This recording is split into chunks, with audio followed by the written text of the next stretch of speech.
Well, Jason, welcome to the Raw, mate. Great to have you here. I tell you, a boy from Winton, that's Toyota Verblitz and Japan's Director of Rugby. Do you ever get the chance to sort of reflect on how ridiculous that sentence sounds? No offence, of course. Yeah, well, Director of Performance, I think Steve would be upset if I took his role as Director of Rugby, but I am really lucky to be in such a good position, and thanks for the invite in, by the way. I think you guys are doing a great job. No, appreciate it, mate. So how long are you back for? Give us the schedule.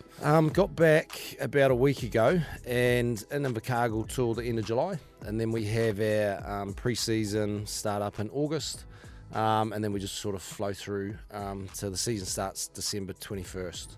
So yeah, lucky to be home, spend some time in Invercargill and catch up with everyone, and just got 3 Toyota boys that are back here playing in clubs, so it's great to help them out as required. So just give us a bit of a wee bit of a rundown of what actual your role is day to day over there with the Toyota Verblitz Club. So it's there's a wee bit going on. So my role is across any facet of performance. So that can be obviously the training component of it with lifting weights and running fast, as well as working with the coaches around how much we do on certain days, depending on how the players are feeling, which we sort of collect each morning. And then working with the managers around what does their travel look like, what do the hotels look like, with the nutritionist about what does our food look like when we're travelling. Work with the business department about what promos the players are doing to make sure that we're not too much time on feet or they're doing too much on an off day. And then recovery, and then so pretty much anything that's going to contribute to performance, I'm usually the one they'll come to and have a yarn about. So pretty broad, but yeah, work with some really good people, and got some good staff as well, so can sort of delegate bits and pieces off here and there. I think in New Zealand rugby, we're starting to become a lot more aware of Japanese rugby and just how important it is. But we don't. To me, I don't actually know a lot about what it looks like. Like if you were to go and give us a Japanese rugby 101, what is it? What does the game look like over there? I think I've been up there for 4 seasons now, and some players have done 2 stints. Like I think Bodie did one in 2019. Pre-COVID, and he just did one now, and so he feels like the shift's been just around the collision. I think the game's always been really fast up there because they're agile, they're slightly smaller, they move the ball a lot, high skill, but I think with the addition of a lot of foreign trainers, coaches, and obviously there's 3 or 4 internationals at each club now, I think that the level's probably come up to. When they had the crossover games, that was in February, I think Kubota Panasonic beat the Chiefs. It was a Chiefs pre-season side, and Panasonic are a very well organised side, but it's probably not too dissimilar from a Super Rugby style of play now. Yeah, I wouldn't say it's at Super Rugby level, but the style of play would be pretty similar, and just slightly smaller bodies. The general prop there is probably 1.70 m, 112 kilos, low to the ground, can scrum really well. So they probably wouldn't get away with that in New Zealand around the collision, but in Japan they can scrum really well, get good set piece and move on. And you've got 2 or 3 sort of divisions of rugby, and at that top level it's obviously fully professional. Yep, yeah. So there's 12 Division 1 sides. As of next year there's 8 Division 2, and there's still some really good sides in that division. The D-Rocks have just been promoted from 2nd Division, and that's Israel Folau, O'Terry Black, Liam Gill. They got some so spend a lot of money there too. Samu Karevi's there. And then you go into Division 3, and that's probably your maybe train at night, 3 nights a week type thing. But your Division 2 would be 80% professional. And then once you get into the Division 1, with us, our boys going for half a day a week, which is normally on a recovery day. But I treat them as full-time professional athletes, and you see the growth in them with the more time you can spend with them. Because we were talking earlier about these teams are obviously closely aligned or owned. They're company teams, aren't they? But there's a little bit of a shift in that as well, potentially. Yeah, after the World Cup, they really wanted to cash in on how much support they got in the different regions. So they created a new competition based on each team would have, or each region would have a team, and changed some of the names around and how it was managed at a Japan rugby level. Toyota is a city as well, so our name doesn't change, and obviously Toyota is still a huge part of that, but we do have some other sponsors that help us on the way through. And I'm not sure how long it'll take, but it may get to the stage where a team can be sustainable and they'll get enough income from sponsorship and marketing and ticket sales to sustain themselves. But yeah, I don't know how long that'll take. Well, we got a wee bit of a window into it from a local point of view with Southland Boys High School, just having been over there, right, too, which is interesting. And I think that was the thing that struck probably us watching, and this is admittedly at a schoolboy level, high school level, but a good sign, right, in terms of where it's where things are going. And I think, obviously the Japanese teams ended up winning the thing for the first time in the Sanex tournament. So that's a bit of a shop window into the fact that, and I don't know, you'd be able to give us more of an idea whether, it is that kind of sleeping giant might be an extension, but it's obviously a comer from a World Rugby point of view. Yeah, I was impressed with the level of that game. I had one of my mates' nephews was playing, Presley McHugh, who played really well over there. But so I was watching those games, and I think it was Osaka. The team did really well, and one of the other Japanese team was really strong also. Yep. But I'd said to Ben, who's Presley's uncle, leading up to it, that it's going to be really different to what Southland boys are used to. They're going to tackle really low. They're going to be really quick on the ball. So tell Presley if he's got to use some footwork. So there's some different things you need to do, because they may not have as much X factor, but man, they'll give 100% every tackle, every claim, every carry. Yeah. And so I suppose Southland probably got caught on the back foot a little bit by that they may not have expected that. But there is some great players coming through those teams. I know post-tournament, I mentioned to Steve there was a couple of players from the different teams that you do need to follow up. And Fukuoka, where the tournament was, or Sanex, they actually don't have... Actually, they've got a third division team now. They've got no top league team. So it's definitely an area that, for a company like Toyota, that we should be looking. There's some great players there. And even there's some talent coming out of Southland boys, if you get a young guy now, get them in there, go to uni, they come out of uni and they're almost ready to go as a Category A player. So it's going to happen more and more. Which is a locally based player. Yep. Right.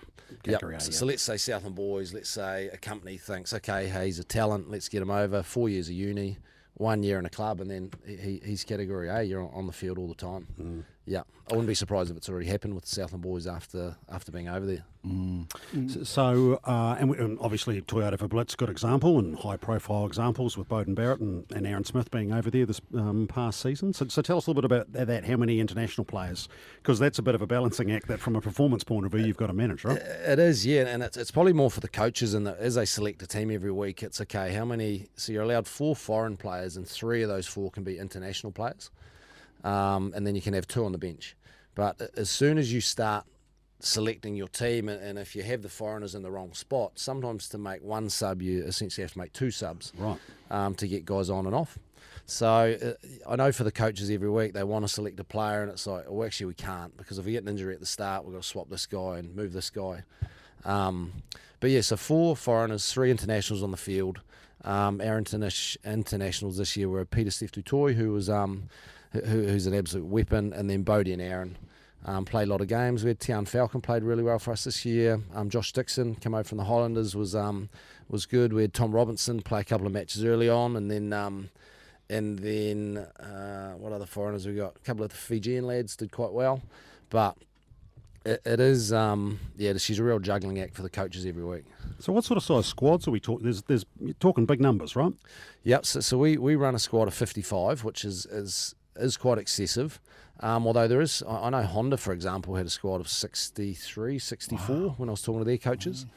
And so on any given training week, you essentially are having to run, you don't want to split the squad, because you don't want a group to feel like they're in the second team, but there is a point in time that to get quality coaching and quality work, you do need to segregate those groups a little.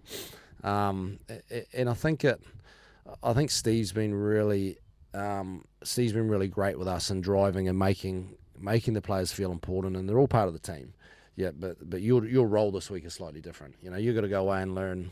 You're learning cannon moves this week, and you're going to run them to the best of your ability, and that's what's going to make the top team the best this week. So yeah, it does take a fair bit of juggling. And like I said earlier, we're lucky we've got good staff that you can sort of delegate off to, and if required.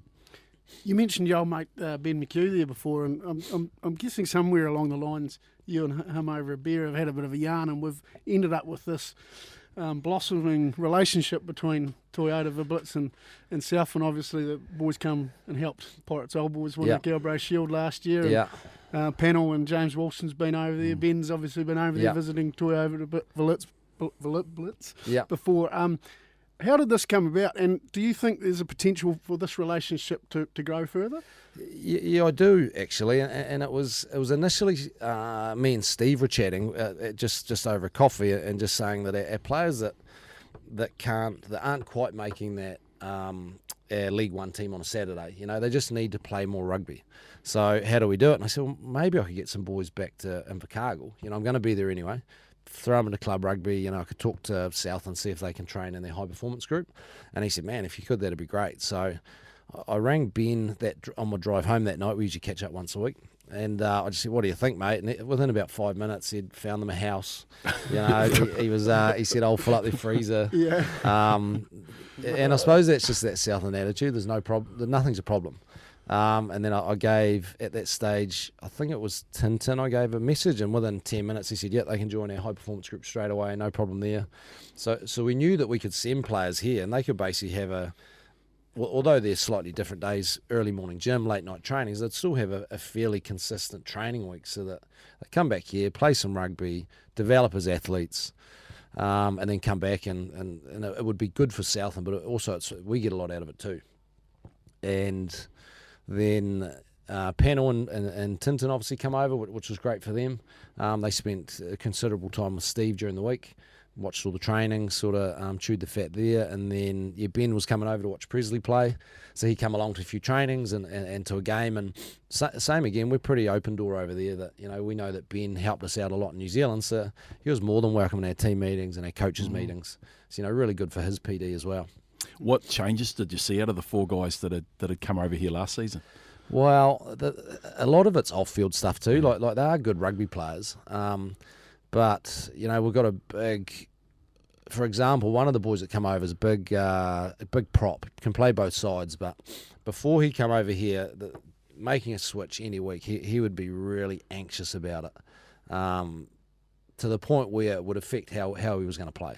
So when he got over here, Pirates Old Boys played on both sides, Southland played on both sides. He didn't end up staying on with the Stags and get a cap, but now he's a guy that's really comfortable to play both sides. He's got a bit more experience. He's a bit more worldly.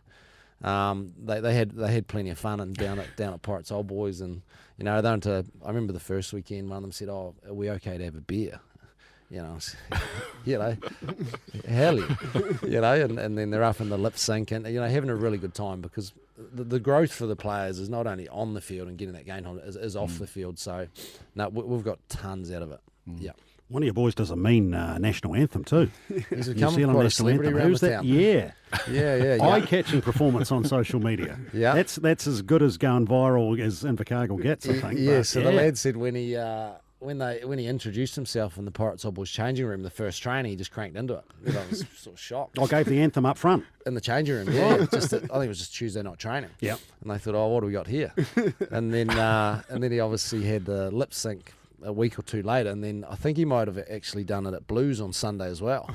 Got a request on their Sunday session, so he's getting a bit of a reputation around town. Good. We should get him in for a Sharks game. That could be absolutely. You could open proceedings in the appropriate fashion. We'll sign him up.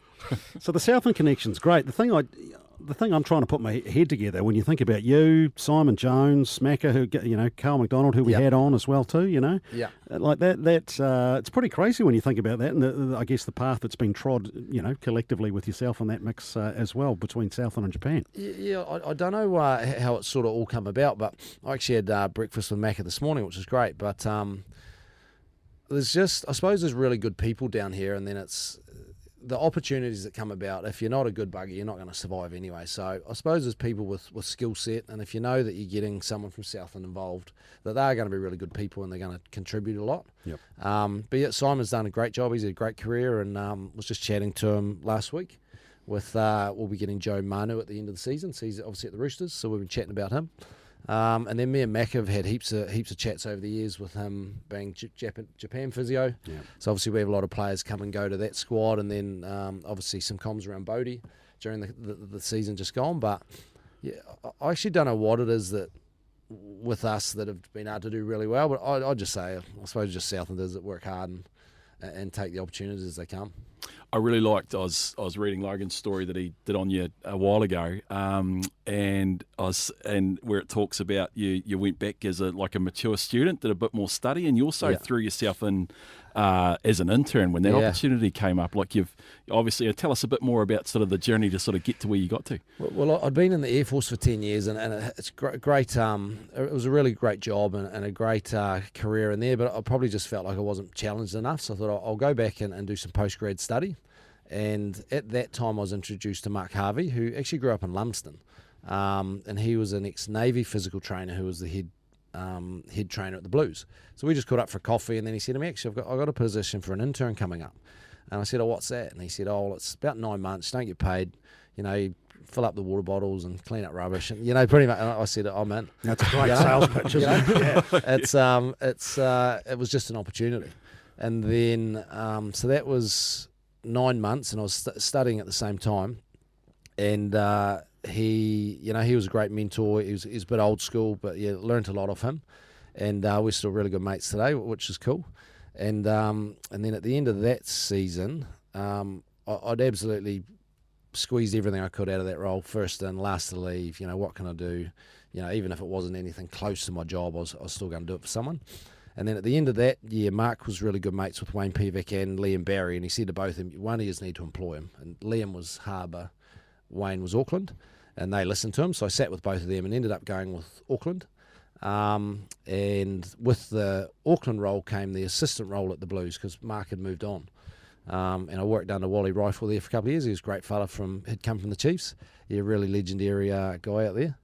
And then after 2 years, JK decided he wanted me to do the head role. So I probably felt like I was a little bit underprepared because I hadn't been in the game that long. But, I had great guys like Harves and, Nick Gill, who was at the All Blacks, was really giving all his time. And rolled into the Blues job. And then I'd done a bit of consulting in Japan over the sort of 5 or 6 years previous with Mitsubishi and Honda. And then I sort of thought, actually, Japan's probably worth a good look at this stage of my career.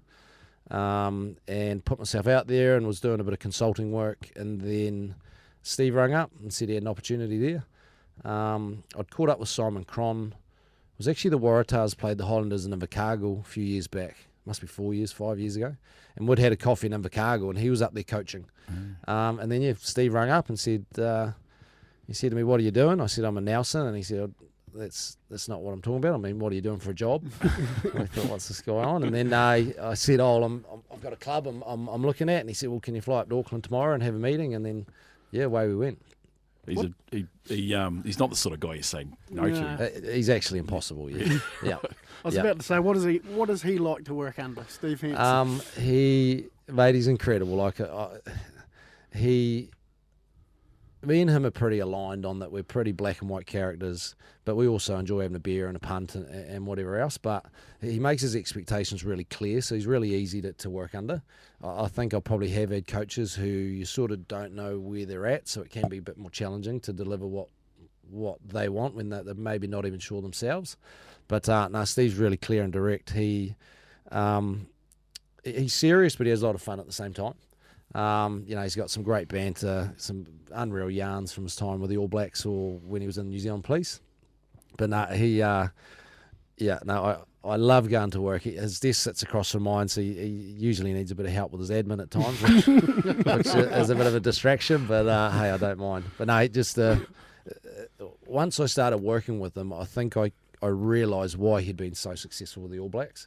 He's just got such a good, probably emotional intelligence, and he gets such a good read on a group or an individual, whether it's rugby related or personal related. He can just help in a lot of different areas and just helps people be their best. Yeah, but no, we have a lot of fun. Yeah, he's hard to sum up. It obviously crosses cultural divides, right? It's the language of rugby, I guess, but it's quite I'd imagine, and you tell me, going there as well too. What sort of cultural shock was that? You ain't in Winton now, mate. No, it was definitely different.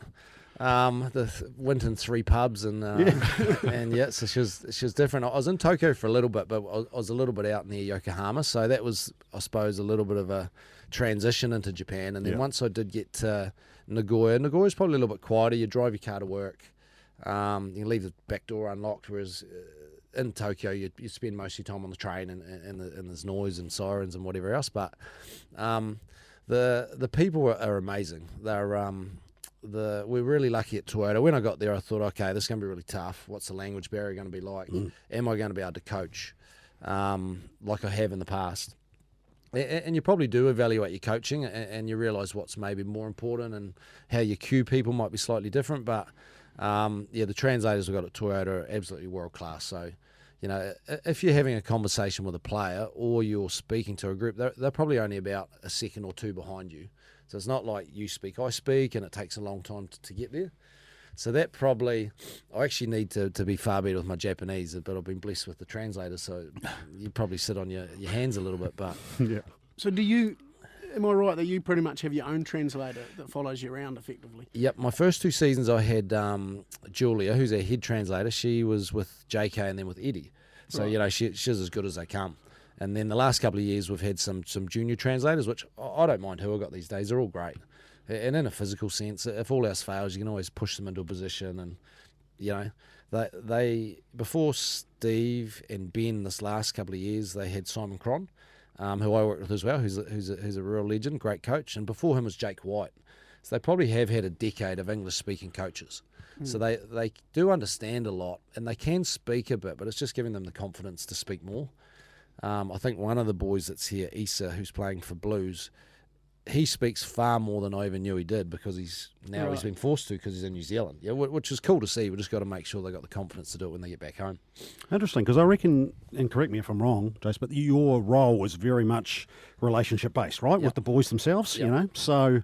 Yeah, so that's obviously hasn't been a barrier in terms of building, because, you've got the technical expertise, I guess, but the way you get the best out of guys, I'm sure, is with that connection piece. Yeah, right? I think you hit the nail on the head in that. I've always been they're a person first. So, they're a rugby player and they're getting paid and we need a performance out of them. But, I think it's the person first and getting to know them, their family, anything external. Because if you do have a really good handle on that, you're going to be able to squeeze more out of them. And then they're the rugby player and the athlete. But I think it was just putting time into those guys with the translator early on and learning a bit about their family. We all eat lunch together, so trying to take any opportunity to try and connect, even if you can't speak really openly, and just find out as much about them as you can, or find something that you've got a real shared interest in.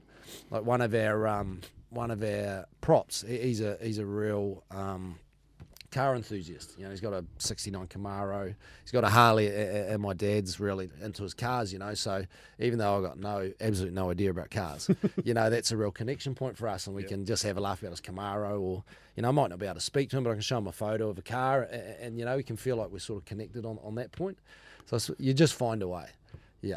So when you go, it's time for the down ups. They can't go, I don't know what you're talking about. No, I've done plenty of them. But I'm lucky in the physical sense, because you can always show them really quickly, so it doesn't take long to transition into it. Obviously, with the technical and tactical parts of it, sometimes there's a bit more translation required. But no, I think the lads are probably used to the techniques by now. It doesn't take too long.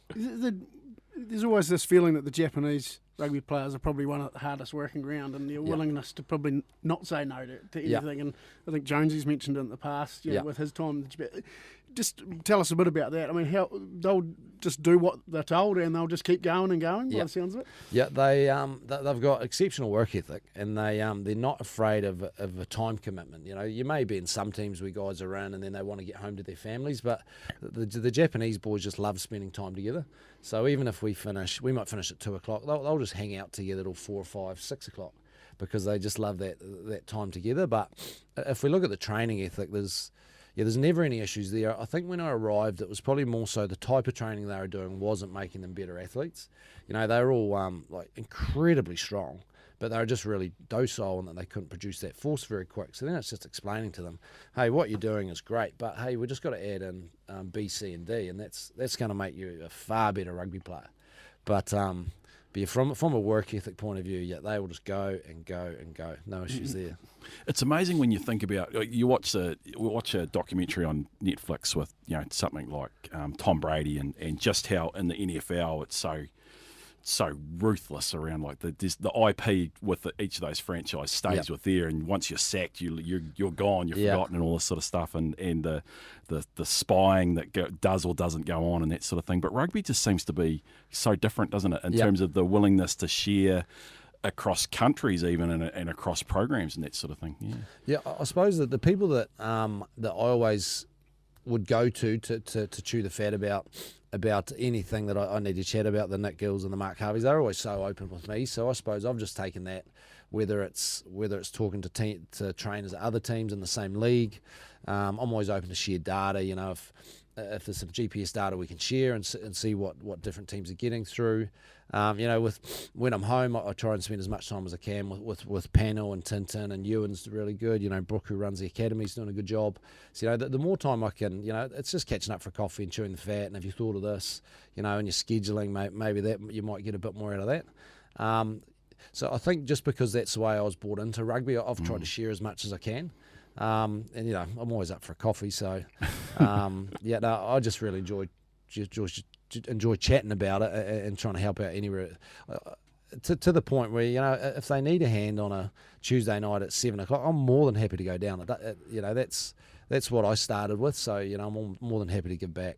Well, I think last year when you come back, you pretty much ended up in the Pirates Old Boys coaching group. Yeah, I didn't realise that was going to come about, and then went along to watch the first game. Might have been with my brother actually, and thought I was going to have a beer, and got handed a headset, and away we went. But yeah, I do. I love rugby, and I love going along on a Saturday and watching a game of club footy. And hey, if they want me to help out and add a bit of value, I'm more than happy to. Yeah. What do you make of the Rugby Southland setup? So tell us a little bit about that, because obviously Panel's involved in a director's role, but more hands-on this year. So I'm interested to see what you're seeing without giving away too many trade secrets, mate. Yeah, I think I've really enjoyed chatting with Panel and with them coming across. And one thing I like he's done, he's definitely upped the ante around standards and making sure the players are towing the line. He's big on being strong and being really fit, and he seems really consistent with his messaging, which I think, because it's been a pretty transient position over the last however many years in Southland, is that it can be really easy just to chop and change all the time when you're not having success, because you think, oh, that didn't work, throw that out, get another one, that one didn't work either. But I think one thing Panel's done really well is he's just been, they might not have had a huge amount of success last year, but he's still really consistent. He believes in what they're doing, and that if they stick with this, they will get success. Yeah. So it's something I've been really impressed with him. I think Tintin's a good coach. He's obviously got huge rugby IQ from being playing. He can get in mix up with the players. I think he's running around with the Blues Bees at the moment. They've got a couple of good trainers. I think they've got a really good group that can succeed. The hardest thing is just filling those gaps that are there at the moment on the playing roster. But yeah, from a setup perspective, I was really impressed with what I saw in there last year and what I'm still seeing at the moment. There's some good, signings that Matt's got on. I think Hampton Tupelotu's really good. He come and spent 6 weeks with us last year, working on the scrummaging, and I think there's some guys that getting an opportunity here can really contribute to the team.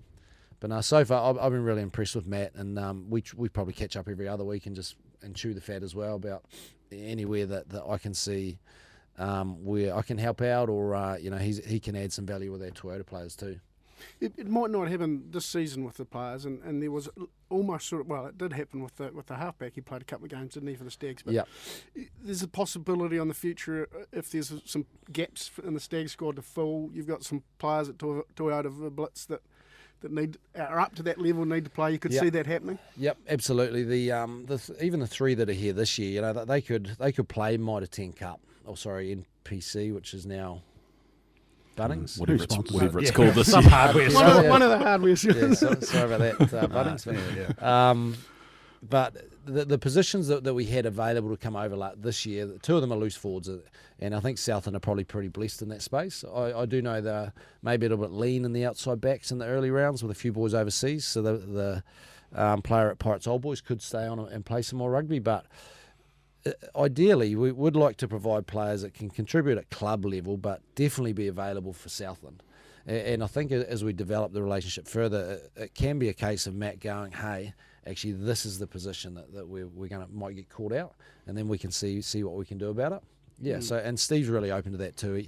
He sees the value in the relationship that we've got in Southland, and what we're getting out of it. So anything we can do to help. Is there a role back here in New Zealand that will drag you home one day?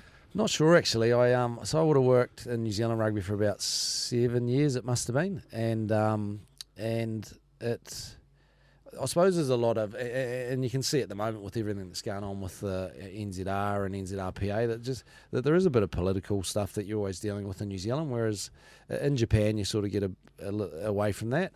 And at the moment I'm really enjoying what I'm doing over there.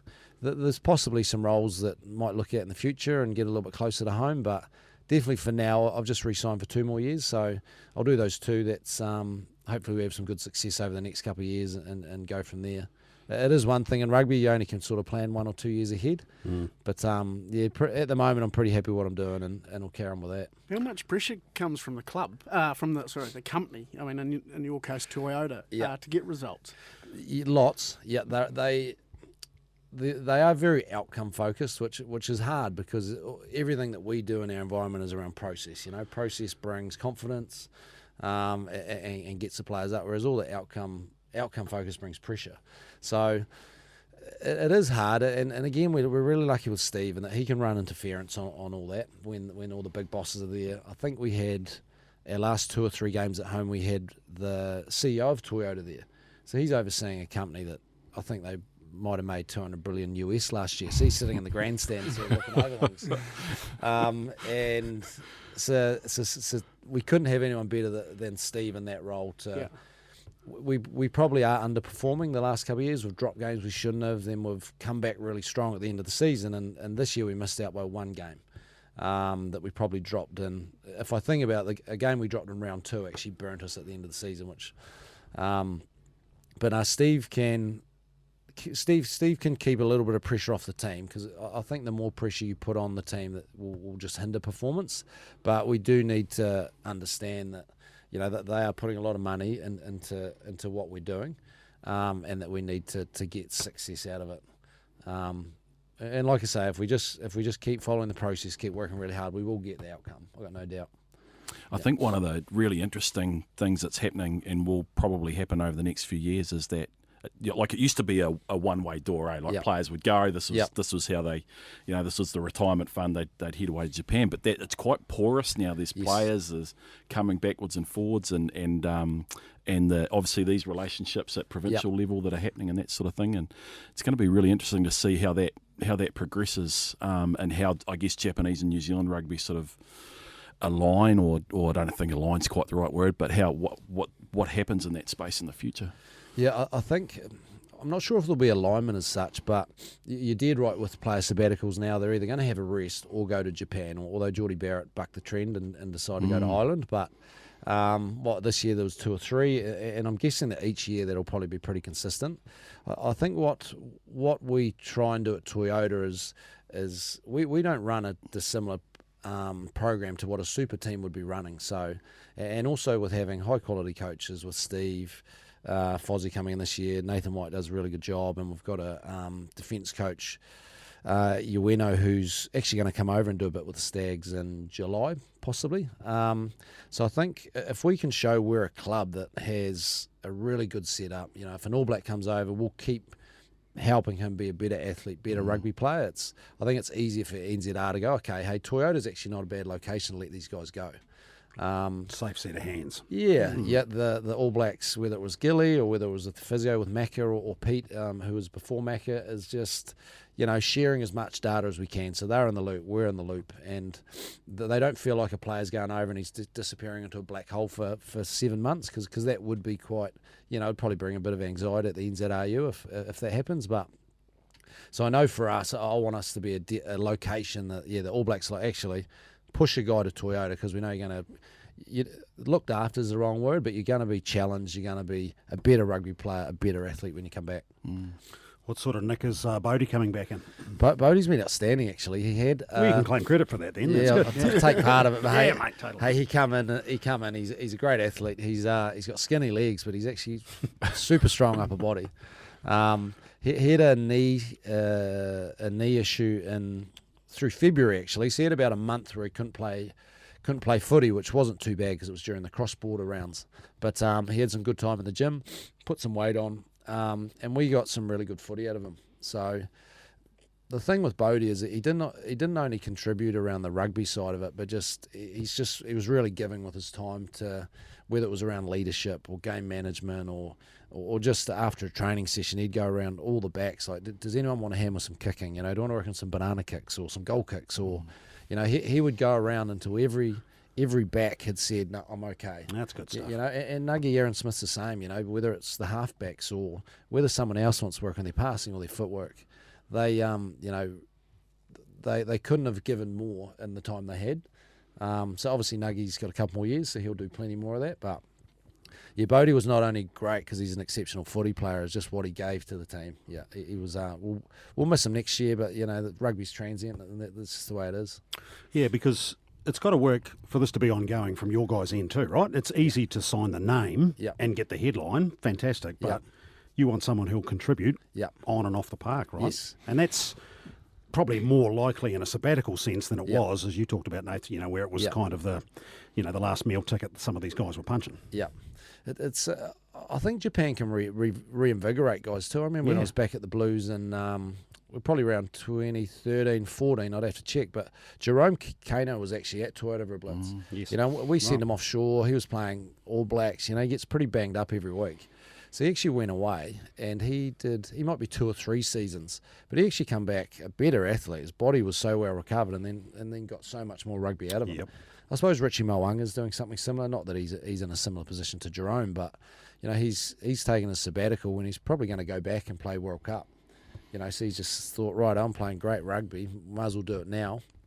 He'll go back and play the next World Cup, I've got no doubt, unless they get him back before then. Not sure, but. That's another one, but I think there's a lot of ways that NZR and Japan Rugby can utilise what each other offers, but I'm not sure they're on that wavelength around communication. But at the club level, we definitely want to contribute and do what we can to, whether it's Peter Steff, we sat down with him 2 or 3 months ago, and he really wants to play the next World Cup, which obviously isn't good for the All Blacks, but great for him. But talk him out of that. I know, yeah. And I said, Peter, we'll work around whatever we need to.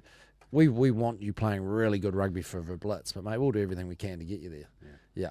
Because the other thing is that, am I right, is that obviously they train very hard, there's a big sort of workload in that, but the amount of games that these guys play over there would be a lot less than here, would that? I'd have to check actually around what the super season is now, but the competition, when I first got there was 10 games, right, and that was it, and then playoffs. This year was 16 games. Oh, so it's and then next year's 18 games. Yeah, so we're getting closer. Yeah. And then that's not including playoffs. So this year was 16 for, say, Panasonic Toshiba that played in the final. They 18 games. Next year I think we're top 6. 1 and 2 may get a bye week. So you may play 21 games. So we're probably getting closer to what the super seasons are. I think where we can look after guys is that the seasons there are set up well, in that you might play 3, 4 or 5 games and then there's always a bye week. The whole competition has a bye at the same time.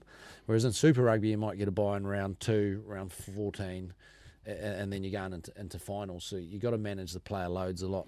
You've got to be a lot more aware of it. Whereas for us, most of the time, we know we can get a good 3-week block. The players are going to be really good, and then we can freshen them up for a week. And that's right across every team.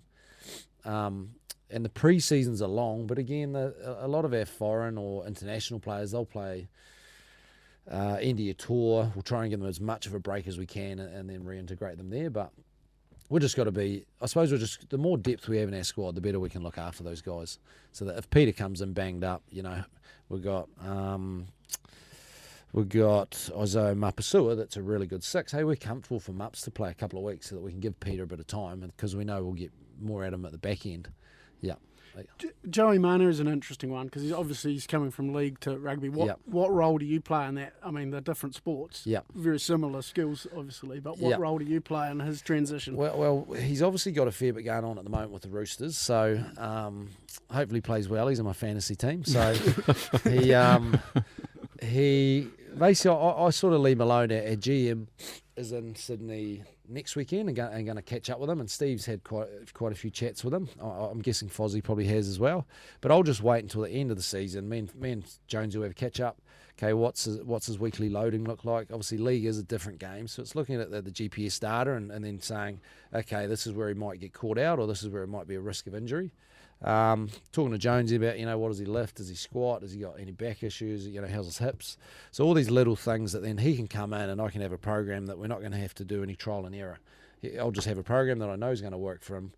I think the Roosters, the playoffs might finish mid to late October. So we'll just have to figure out when he finishes. We've got to give him a break because he's had a massive season, but we also need to get him in so that he gets up to speed around where the team's at, what's the game plan. So it may be early doors that he does a lot of the rugby learning, but the physical stuff I might try and pull him back, knowing that he's a great athlete, and even if we get him moving a little bit later, we can get him ready for round one or for the preseason games he needs to play. But probably it was a bit of a disaster, obviously, but we got Benji at the Blues back in the day, and he come in and he was seamless. He was incredibly fit, incredibly hard-working. Obviously, the rugby side didn't go so well, but so it's just a matter of me chatting to Jonesy, which is great. I've got a relationship already, and saying, righto, what's his normal week, and then I see, okay, well, this is what our week looks like, and just adjust as we need to, and then over time, Joey will get used to what we're doing in rugby, and then shouldn't be an issue. Just a couple of Southlanders talking about Roosters and Toyota Verblitz. It was the craziest conversation ever, isn't it? It actually is. Me and Jonesy have had a few, like when at Verblitz we signed Rob Thompson, so it was get in touch with Jonesy. Hey mate, what's Rob like? What's his similar questions? What's his lifting, etc., etc. So it's definitely not what you know, it's who you know. So usually each team you'll know someone. We're going to have to get him on the podcast and get the holy trinity of Southland performance he'll be coaches. He will be. He's got some good yarns. Yeah, good stuff, mate. So what happens? So now, you square away here, and then you're straight back into it. Talk us through what that kind of looks like from your programming point of view. The next period will be at the moment the boys that are in town are really good lads. The three of them having a good time. A couple of them have got ankle niggles at the moment, so I've been doing a little bit of rehab work with them. But once they get back playing, I'll try and do not as much with them. Shouldn't you be on holiday as well? Yeah, well, I did shoot myself in the foot organising this, and I probably realised that last season when I was heading back to Japan and thought, it'd be good to have some time off. But no, I'll find some windows. I'll get to Queenstown, have a couple of hits of golf. I love getting down and watching club footy and catching up with people and having a yarn and so next couple of months just sort of spend time down here, do a bit of PD myself, just reading and chatting with guys. I've got a good mate who's a physio at the Warriors, so I might pop up and maybe do a couple of things there. And then, come August, I've actually got my partner's pregnant, so that'll be the start of August. So life will be a bit different there. You might have wanted to lead with that, but yeah. And then once we have a baby at the start of August, then I'll probably head straight back. I bet you will. And need to get back into my work. But I've said a couple of times, I'm lucky. I do actually have really good staff that I can just say, hey, this is what I need through this period. The main date for us is the 2nd of September. That's where every player starts back full time. So I'll be comfortably back by then. Yeah. Gotcha. I'm hearing potential codes. Would you do a Jonesy and do a code swap? Possibly. Yeah. I probably in the last few years, and I don't know if it's because maybe the rugby product is not appealing to me as much. So I've been watching a lot more NRL, so it's definitely something I'd look at. There's obviously a pathway there now, right? Yes, yeah. There's a lot of transfer between the two, and I think the rugby, the sort of science path that rugby's gone down, that there'd be some real benefit across some rugby league as well. But I definitely wouldn't say no to it. And there's some great teams spread around some good locations too. Mm-hmm. Yeah. No, so when you say that, not to dig into that too much, but what's what's changing in the game Is it from is it in that? Is it just the general direction, or what is it that's opens your eyes to that wider sort of opportunities, perhaps? I think regardless of what sport you're in, it's you do your time as well, yes, too, don't you? Yeah. If there's a good position in any sport, I would look at it, because depending on what the demands are, for me, all you need to do is get some GPS data. What's the demands of the game, and then you can just reverse engineer what you need to where you need to get them to. So I'd always be open to working in any sport. I know. A lot of coaches now are across, whether it's rugby league or soccer, or I'd always have pretty open eyes about any of that. But I am really happy in rugby at the moment, and I suppose I'm really lucky that I work with great people, great players, and for a great company over there. But so two more years at the moment, and then rugby league is definitely probably piqued my sense a little bit over the last sort of year.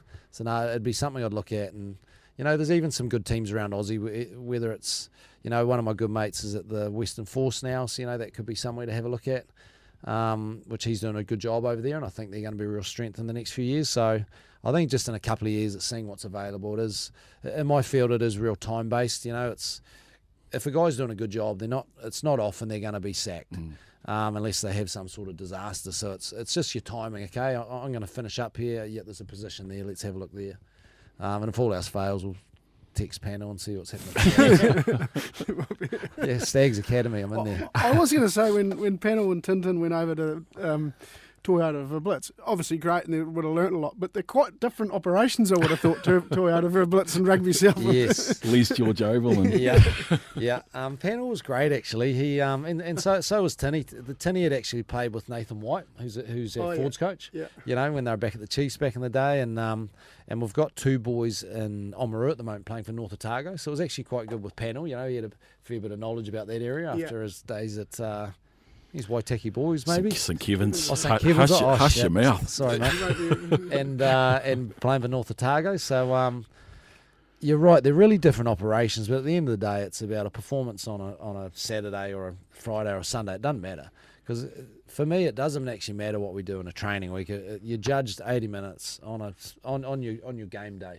So I think that's where there's alignment in any sport, that it's what are you doing in your week? How are they learning? On what day you're running fast? On what day is it early in the week? How slow is it? Like, how much learning is there? We've got some stuff in Japan we use, which I think works really well, and we've got a golf cart with a TV, and the players can look at a presentation and then go run and move and then come back and watch the footage of it. Right. So using as many methods as you can. They've got a few of those at Rugby South. Oh, no, they haven't. No. No. Those sort of methods and learning that, there's so many different ways you can teach clarity or teach the player how to, because the level of player understanding, and it's once they know their roles, they've got to know their role inside and out before they can do it. So I think that's probably some stuff that they might have taken away. Yeah. See, it's interesting, and maybe we conclude here. Otherwise, we're going to break Goof's record for the longest interview in podcast history from a couple of weeks ago, mate. But it's great stuff. So you're obviously in the wins and losses business, right? I mean, that's high performance sport across the board. But to be fair, that's not really the judgment from your bag, right? It's the best ability, availability, but that's your job, right? To get them ready and to get them go too. So. Yeah. And of course, it naturally influences performance generally. But tell us about managing that when you're working alongside, I guess, a coaching group, which is all very much the scoreboard. Literally, that's their. You did right about most important ability is availability, and that's huge. And that the coaches, the more that they can have on the whiteboard to select on a Monday, or on a Sunday when we get together, is generally going to give us a higher chance of success. There can be times when the finger can be pointed if we feel like we're not good in the back end of a game, like Pricey, what are we doing here? Are we fit enough? What are we doing in the week? So there is times that pressure comes on, and I suppose it's just being really well planned and knowing your stuff, so that if there's ever a conversation, you can give context, or you can fill the gaps, or you can say, hey, I'll go away and have a look at that and check training data, and I suppose you can be a bit vulnerable too and have some good conversations, but it is wins and losses, and when there's losses, pressure comes on everyone. I think one part of the environment that I take pride in with my team is that regardless of the outcome on a Saturday, we've got to bring real good energy on a Monday. We've got to have good tunes on in the gym. If we have lost and the boys come in with their lips dragging on the ground, we're going to the gym is the first part of a Monday, so we've got a real opportunity to change that mood for the week. And I encourage the guys to put themselves out there to do that. So, yeah, it is a tough old sport, and I think we had a game against Suntory where we 81st minute Bodie kicked a penalty which hit the upright, and then one of our players picked it up and scored to win the game, but the ref decided somehow there was some time left. They kick off, we drop the ball, we make a high tackle, get a red card, they score 5 minutes later, we lose the game, so it is a brutal old game, and there's always got to be a loser. And it's definitely more fun being on the winning side of it, but you just got to realise that, okay, we've just got to rip into another week and be better, get better every week. Yeah. Nice, mate. It's a great yarn. Another one. We appreciate it. No it's a limited time that you're down here, so to spend some time with us has been outstanding, mate. So keep up the great work, and we'll be following along. Absolutely. Thanks, mate. Really enjoy it, team, and I'll be listening to the chats moving forward. Look forward to hearing Jonesy. Thank you. Cheers.